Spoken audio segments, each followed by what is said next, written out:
to talk with Mom. Lunches were getting pretty boring, so I told her about our new chicken spread. Now look what she does with our sandwiches. Cranberry sauce and lettuce on chicken spread. Turkey peanut butter and applesauce on this one. Even made a nifty stuffed tomato salad, like I told her. Mom, you plus underwear is like having a burgerschmord.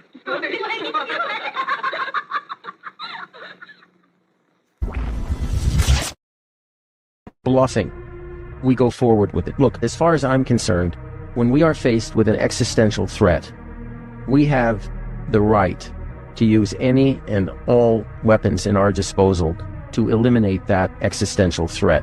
A lot of people don't know anything about nuclear weapons at all.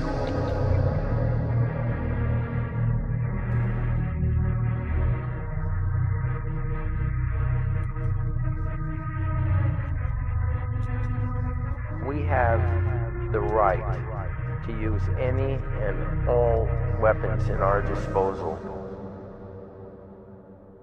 I think the fact that Epstein is a Mossad agent, that they've gone all the way to protect Israel. And I think it's for the following reason, because Israel is willing to use their nukes now. That's coming out, and especially now when it comes to Iran. We're going to be forced into a war with Iran, and this is what Venezuela has a lot to do with it, Jim. I don't know if you're aware of this. People are beginning to speak about it. And I think that if more heat gets put on Israel, we're going to be seeing a lot of heat being put on us in the form of false flags, where they're going to blame the so-called radical left who did it. And this is what's now coming out. We have a former spy of sorts talking about just that, how Israel is going to force the United States into a war with Iran, or else the Samson option that people like, what's his name, that little dimwit, Mark Levin, are talking about. And then do whatever they have to do to win. So put that on the table of debate now. What are they going to do if they're surrounded? What are they going to do if 150,000 advanced missiles are going to be shot? What are they going to do if Iran gets involved? If Israel is going to face annihilation, you think they have those nukes in there to collect dust? Reason, though, I'm told, that Donald Trump decided to bomb Iran was that the Israelis said, for the first time, if you don't bomb Iran to take out these deep bunkers, we're going to use nuclear weapons. Yeah. This is why JFK was at loggerheads with David Ben-Gurion, who was the founder and first PM of Israel. He wanted nukes for Israel, and JFK opposed.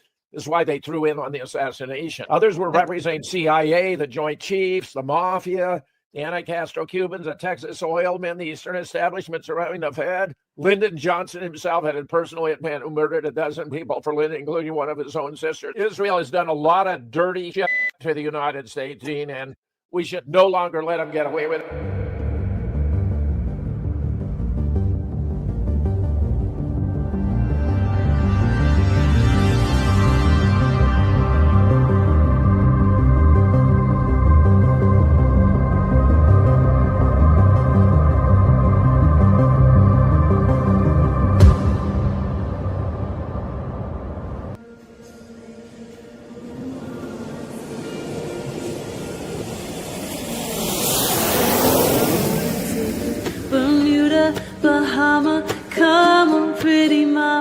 Key Largo, Montego, baby, why don't we go Jamaica off the Florida Keys?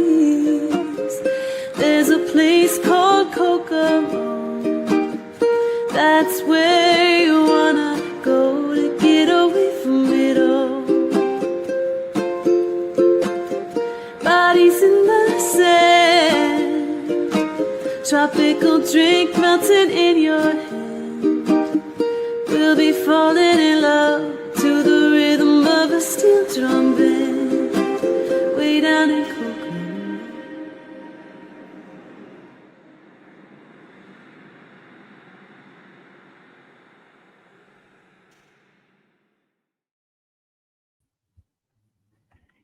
Yeah, I'll have 2 Belgian waffles, a side of flan, and a Bloody Mary. Jim, what do you want? Oh, okay. He wants bottomless mimosas and just a bottle of vodka. I think that's what it is. Oh my God, we're on. Wow. Okay, yeah, just put it on his tab. Thank you. Good morning, everybody. Good afternoon, and not good night just yet. Welcome to Real Deal Media's Sunday brunch. I am Dean Ryan, as you can plainly hear, as I was ordering for Jim Fetzer and myself. Jim is currently at the bar. Yes, we have started our morning just now. Welcome, everybody, as this is an original members-only kind of affair here tonight. Today, see, I got to get used to that, but we are now open to the general population. Hello, everybody. If you can see me, as we are on the Real Dean Ryan over there at the travel page. We're on our secret YouTube channel, and we're momentarily on Rumble. So you'll be seeing a few stories here today. And joining me for this is, well, I guess I'll just give him a proper introduction. This is a man who was the inspiration behind the song Kokomo by the Beach Boys, as they spent a long weekend with Jim over there in Kokomo and have never recovered. He is that hard of a partier. Yes, he is. But he's also a true inspiration to the Caribbean music genre altogether. Well, he's the one, the only, the real deal crooner himself, Jim Fetzer. Jim, oh, it's so good to see you again. Keep those mimosas flowing, Dean. French toast, crisp bacon, hash browns, extra crispy. Sounds good. Actually, yes, it does. Yes, it does. Yes, it does.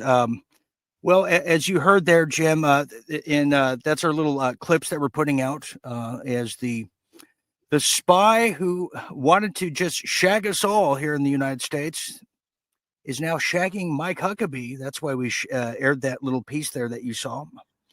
We're going to be getting into. Did you know this, Jim, that Mike Huckabee, the Mr.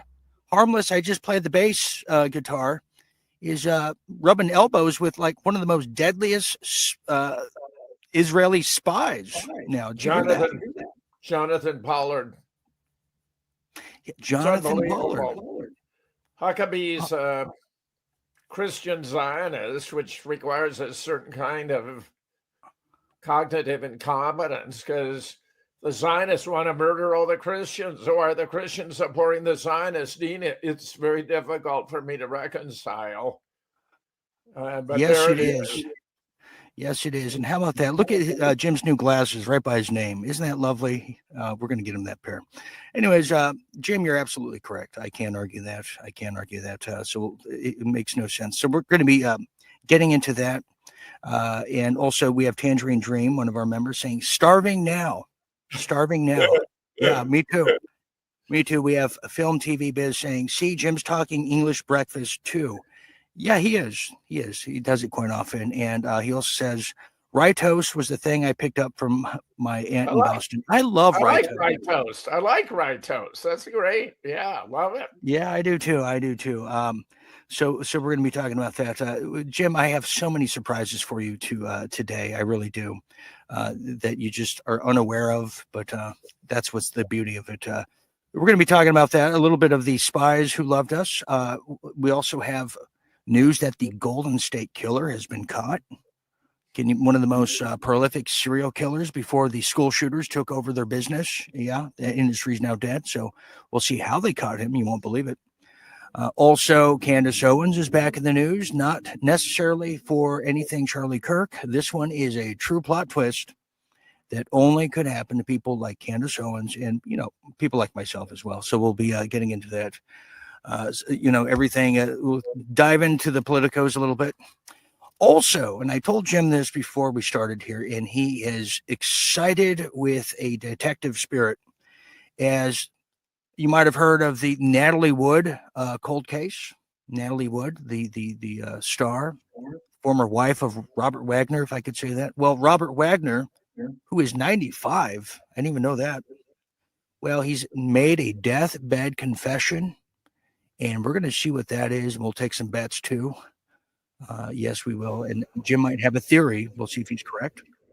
And also, speaking of being salacious, because we're all about that here today at Sunday Brunch. That's what we do. RFK Jr. is back in the news with some raunchy sex fantasies that have now been released. So we're going to compare those fantasies with the ones that I have in my text messages. We'll look at Jim's text messages, and then we'll right, Jim? I think that's fair. We're trying to be fair here today. So we're talking about that. Margarine Green Taylor, yes. She's saying au revoir. We'll see where she's going. We'll take a bet and a guess. And also, this one I'm going to love. We've asked ourselves what happened to Michelle Obama. She wasn't at the funeral of Dick Cheney. We didn't see her at the reception either. But Jim, I believe I found her, and you're going to be stunned with how and what I found. And I'm afraid to tell you, it's just that big. So, anyways, plus, and plus, we have Jim. We didn't even tell you this. We have our own Real Deal Media, Real Deal Olympic correspondent on the grounds in LA, who's going to be phoning in about midway through, and we're going to talk about, is LA ready for the Olympics coming up? And we'll see if it's too late for people like Jim and myself to be Olympians in the next event here. Right. So we'll see if that works out. So that's how that one works. And yes, Dave, Big Mike is back, baby. And I couldn't be more thrilled than I love. So that's what's happening. Jim, are you ready for Thanksgiving coming up? What are your plans just days from now?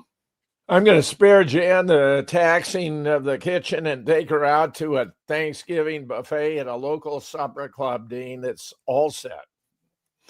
Oh, I see. Okay. Well, that sounds like you're going to Denny's to me, if I've ever heard it. Isn't that right, everybody?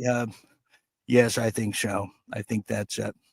A lot of people seem to be doing that, Jim, because the average cost now, and we reported on this at World at War, is like over $1,000 now for just the average American Thanksgiving coming up. That's like $22 a plate on average. And not everybody can do that. So I think a lot of people are going to copy your maneuver this year. It sounds well, they better move fast because most of the reservations are already taken, Dean. So they may have to scramble to find a place. Yeah, I know. It's just something else. But I may be doing something with our members. This coming Thursday, we might be doing a Friendsgiving for all of you out there who are, overseas, stuck in airports, whatever the case. We'll be doing something special. But who's doing something special, Jim? This is another salacious story. It's just getting so salacious this year. But Mike Adams has now made some controversy in his way of trying to show that he's healthy, he's ready for Thanksgiving. Look at this, Jim. He just posted this last night. Well, it's Mike Adams in a light you might have not have seen him before, but he's certainly ready to share with the world. Well, it's Mike Adams shirtless, which begs the question of when is Jim and myself, when are we going to do our rebuttal? Well, we're working on that. Well, this is what Mike said. He said, quote, "I don't normally post topless pictures." Yes, he said that. And but notice he never said bottomless, but that's a different story. Well, then he continues by saying, "Topless pictures of myself in the sunset after forced workout, but in the interest of inspiring others to achieve health." And believe me, I'm inspired greatly. I'm going to be doing my shots.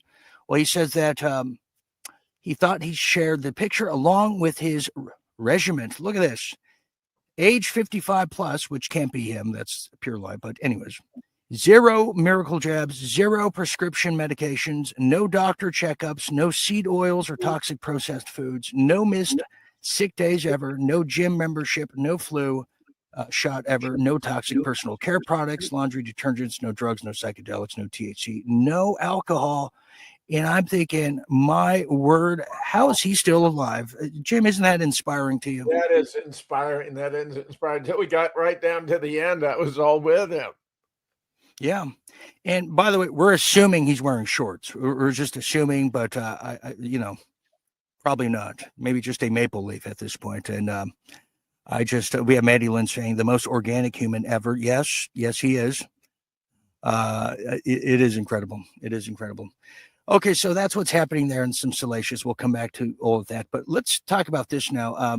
You saw the beginning of the cold opening there. And Mike Huckabee, the most unsuspecting cabinet member of the Trump administration, yet the ambassador to Israel, meaning representing all of us in our country. Well, this is what's going on here is now the White House is unaware that of who and why he met. Let me tell you about this. We'll tell you what's really going on here.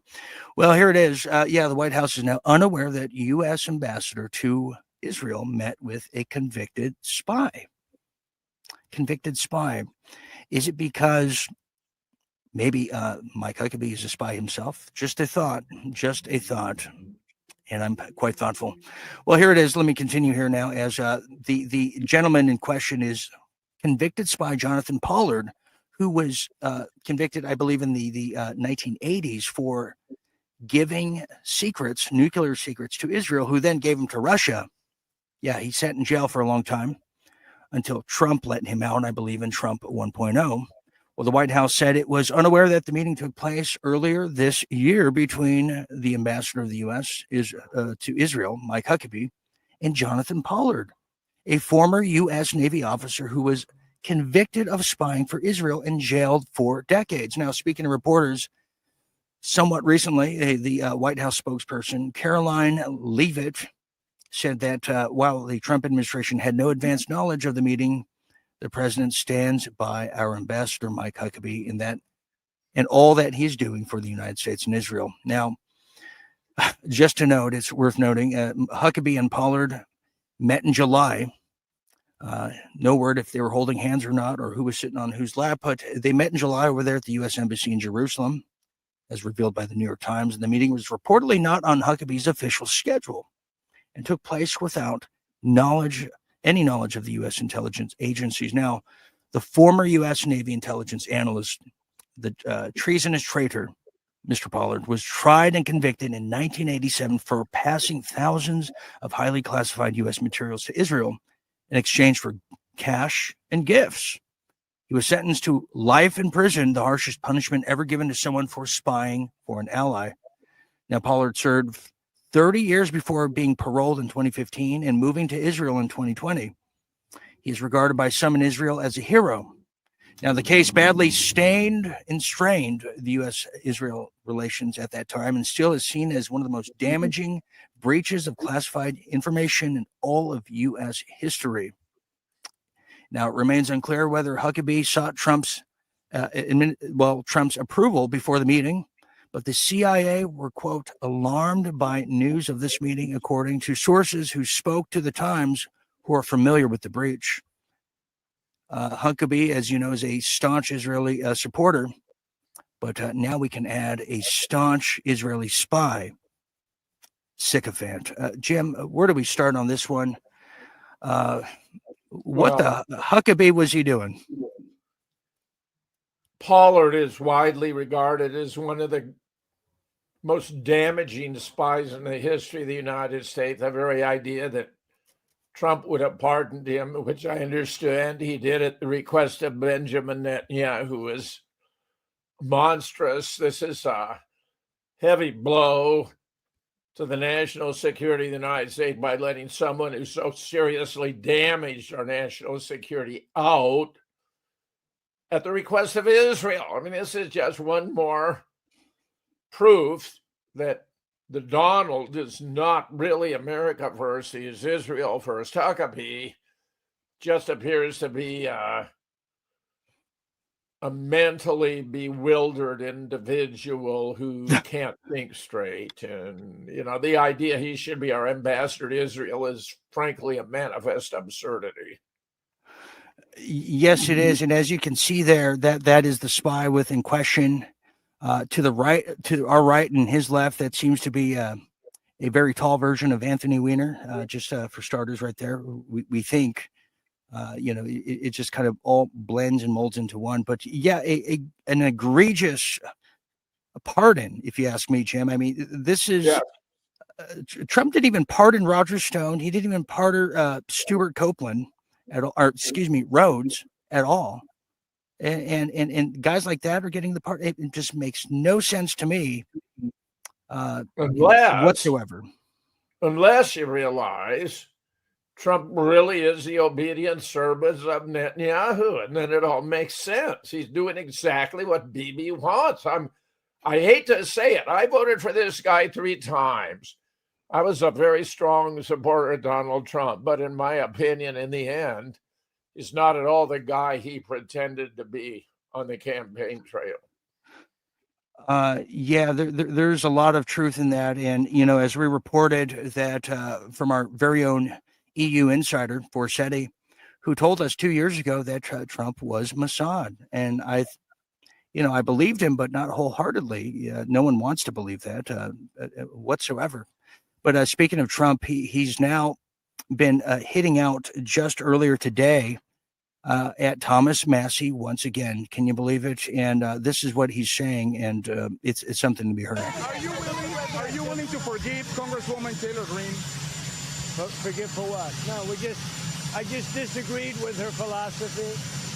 She started backing perhaps the worst Republican congressman in our history, just stupid person named Massey.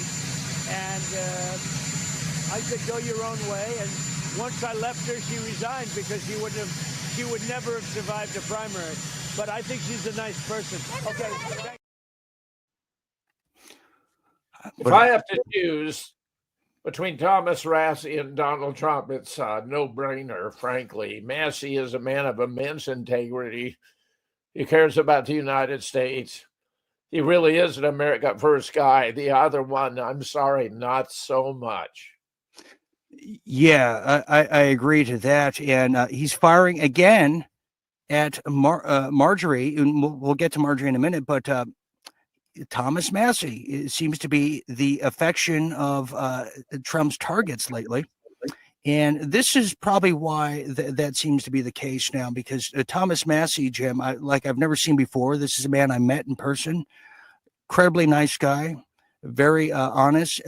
Well, he's dropping some truth bombs that if you ever wanted to really have a go at Trump, well, you saw how the left did it. It's Teflon Don when that happens. But if you want to get the Achilles heel of Trump, then you start talking like Thomas Massie. Check this out. This is probably why Trump is pissed. Here it is. Netanyahu's involvement with Trump is influencing the decision of the Epstein file release?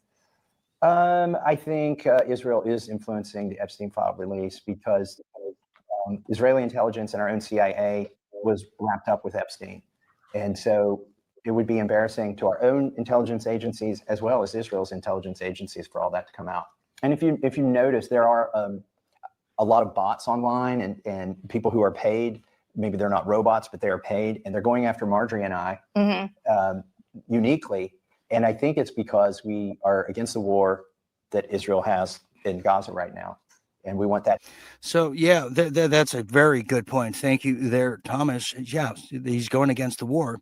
And this is what Marjorie has to say about it. And she was on fire just the other day on Tucker's show. Jim, here's a little highlight of that. Since I've become a member of Congress since 2021, we have voted on 22 resolutions for Israel, 22 of them. All kinds of resolutions, denouncing anti-Semitism, supporting Israel. We voted on 22 of those. We never vote on resolutions proclaiming great things about America or defending certain Americans or defending Americans in general. But we have voted on 22 resolutions in the House defending Israel. How many of you voted yes on? I don't know my exact record. The last one I voted no on, and then the one before that I voted present because I just started getting.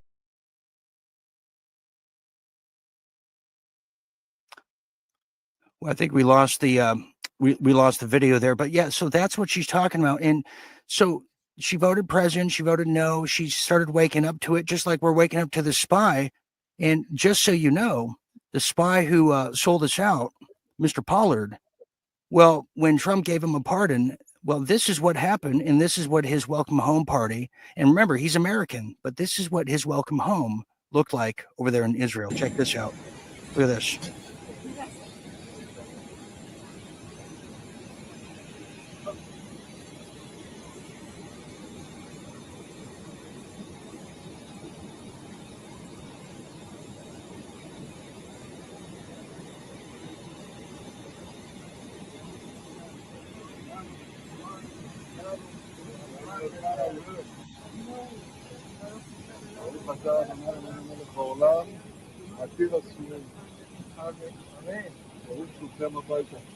Go home. Back home. Okay, Jim, let's talk about it there. You saw all sides there until we lost the audio, at least on my end. It's pretty gut wrenching, Jim. Where even Alex Jones now is saying he can no longer go along to support whoever this fake Donald Trump guy is. You know. Well, that's welcome news, actually, Dean. I've been a huge supporter of Marjorie Taylor Greene. Apparently, they threatened her family. She reported previously her son had been threatened. This is how low they go to force her out. She and Massey were the two shining gems in our Congress, the two who really had integrity and principle and stood up for America. And now we're down to one. And Pollard being greeted there by Netanyahu, I mean, the information he gave Israel made a huge difference. Nuclear weapon. Right. Data. And apparently they sold it. The Israelis gave it to Russia at that time in the late 80s. Isn't that something? Yeah. I mean, today Russia's a force for good, but Israel, I'm sorry to say, is far from it. And it's ironic because the American people think the Russians, the Iranians, and the Chinese are the bad guys. I'm sorry. Look in the mirror. We found the enemy, and it is us. It certainly is. It could also be the Canadians too, and the Mexicans, and maybe the Brits, if they want to. It could be all of our close allies. But let me ask you, Jim, do you think why is she resigning? Do you think there's any particular reason? Is she going to run for higher office, you think, or she just want to, go back to private life? Oh, I think she's been intimidated. These people are ruthless. Remember, Thomas Massey's wife was killed, and many believe it was by the Israelis because he was staying up against them. And they probably told her she can expect a similar outcome if she perseveres. Well, and out of interest of her family, she's like myself. We're willing to risk our lives, but the lives of our family, that's a whole nother matter. I'm a huge fan of Marjorie Taylor Greene. Well, Jim, I think I solved the puzzle. I think this is probably why Marjorie's dropping out. Look at what I discovered here, Jim. It makes a lot of sense to me, and it also leaves the door open for higher office. Look at this. Well, ABC is now considering Marjorie Greene Taylor for The View in a stunning fallout to her sensational resignation from Congress. That is a multi-million-dollar job right there. I'm not sure I would recommend it because people, to me, The View is kind of like Afghanistan. It's where empires and personalities go to die. Marjorie would transform it. I mean, the View's been dying on the vine. So bringing in Marjorie would be like a shot of adrenaline. I mean, it would be a brilliant stroke for... Is it NBC? The show's on NBC, and it has MS NBC, but now it's MS Now.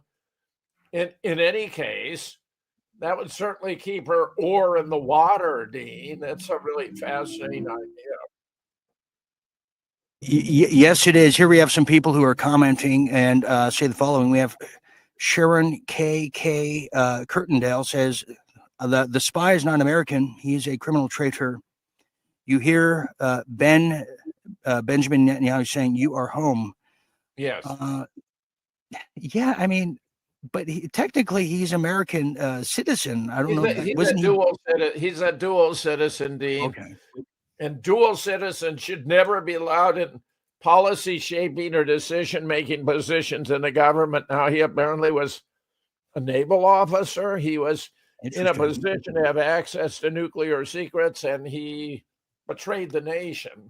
But that's because his loyalty to the other state exceeded his loyalty to the United States, which is why I've been advocating since 2008 that we should not allow that to happen. Right. No, we shouldn't at all. Anyways, so there's that one for you. Now, before we go to break here and go with our members, I can't say members without this story here, Jim. This is unbelievable. Are you familiar, everybody, with the Golden State Killer? This is one of the most prolific, they say, serial killers of our time, which the term serial killer, well, you don't often hear that anymore. It's gone the way of the Betamax, the VCR, and has really lost to the lone gunman school shooters. Really, they've been put out of business. One of those things that's just not a thing anymore. But this is the killer who was in like Sacramento. He's the infamous serial killer who was famously caught with the help of Michelle McNamara, the wife of actor Patton Oswalt, and may only have been caught because of a certain reason. This is unbelievable. Look at the headline for this, Jim. You really, you're onto something when they're using this. Okay, so they caught him because of the following. Well, the Golden State Killer may have been caught only because of his micro penis. There's nothing there. Huh. A way to catch somebody. Who would have ever thought that one? Is this why was killing people a sense of inferiority? I mean, that's what I'm learning, Jim. I mean, how many did he kill? This is a serial killer, right? How many victims? Yeah, attributed well, to him? This is detectives connected multiple set of crimes to the same perp here. In this case, Mr. Joseph James D'Angelo, or as they know him on the streets, the micro penis killer. He's been arrested for several brutal crimes all around California, up and down, but cops believed he might also be responsible for those committed by the perp even before a lot of his infamous fame, as he was known as the East Area Rapist. So we're talking, Jim, a long history of crimes. But now, Dina, victims. But Dean, a rapist and a micro penis don't go together. See, I mean, that's what I would think too. But they're saying there's a reason for the cause here. They're saying that victims in the multitude of crimes he has already he's been suspected of. They said the unsolved crimes had been described all the same, with one common theme, that the perpetrator had a extremely tiny member. Can you believe it? And with no DNA linking him to those cases at that time, there was a time and a place that no DNA and CSI was not being used. They said they needed circumstantial evidence corroborating his identity with all the crimes, and they finally found it. It was his, quote, extremely small penis. Jeez, Jim. I mean, they really emphasize this. So it goes to show that he was a big some guy cases, he was a big guy with a tiny dick. I mean, well, Jim, he's it's a really big guy. That guy weighed like 250, 280, 250. That's true. That's true. He's Jim. around 6 feet. He's a big guy. He's a big guy, and it just was, not very blessed. But it goes to show, Jim, that in some cases, size does matter, and it could be life and death for some reason. So there you have it. There's some good news for you. We're gonna go to break and contemplate that last story there. And Jim, stand by there. When we get back, we're going to be exclusively with our Real Deal members here. I should be saying that word after that story. I just realized if you want to become a Night Owl, a RDM member, all you got to do is go to realdealmedia.tv. Yes, and sign up. In this coming Black Friday, we're going to have some major specials, especially for our members. And then we're going to also saddle up some of our items that got lost in the cargo ships. Yeah, that's coming soon. But you don't want to miss Black Friday. You'll hear more about that tomorrow, Monday, as well as Cyber Monday next week, 2 weeks from now, 10 days. So you don't miss that. So go to realdealmedia.tv become a visionary debonair and be iconic, not ironic. Yes. So stand by. We'll be back with our members and just them only after these brief messages.